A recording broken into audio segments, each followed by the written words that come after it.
What is going on YouTube? This is Jordan from Marine One, and we are going to talk about salinity and why it's important, why it's so important that you keep it stable in your reef tank.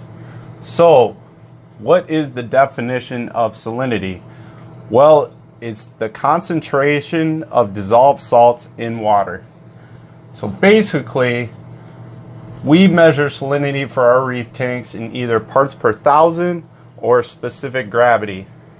Typically, probes will measure it in part per thousand, like the Neptune Apex conductivity probe.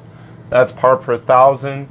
Your refractometer will actually measure it in both part per thousand and specific gravity. I actually prefer to use the refractometer just because you can calibrate this. You calibrate it every time you use it, which I prefer to do and which I would recommend that you do. Some of the other options out there, I know there's that ice cap pen, but you can't calibrate it. So a year down the road, that could fluctuate. I mean, it could have a swing and you would never know it. It can cause you issues. So I use this, the calibrating solution. It's cheap. It's like $4 or $5. So salinity. So basically every element in your reef tank depends on your salinity.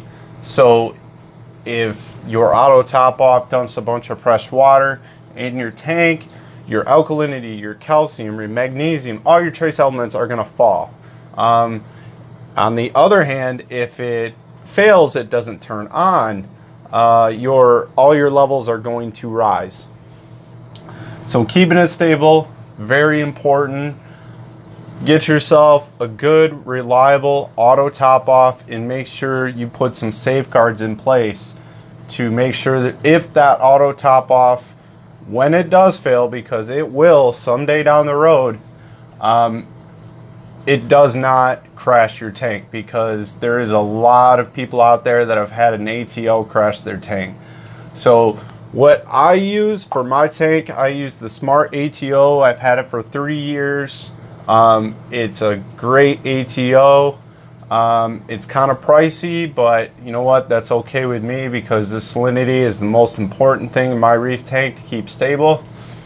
It uses an optical eye sensor, and the way I back it up is I have 3 other optical eye sensors. I have one in the sump for high water, and I have one in my left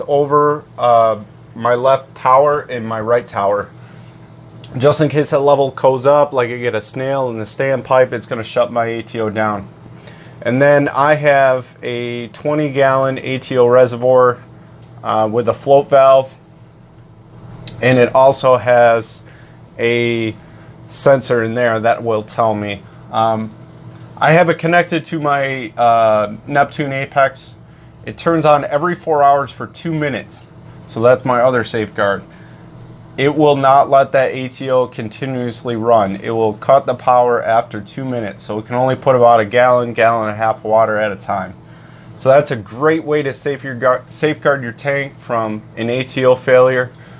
Just remember, if you're testing your water, like you're testing your alkalinity and you know it's always very stable and you get an odd reading, test your salinity. Just make it a habit.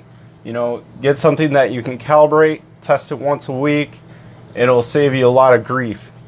Alright, so that's about it for salinity. In a nutshell, if you found this video, helpful, drop a like down there, and please subscribe. And we'll see you guys on the next video for alkalinity.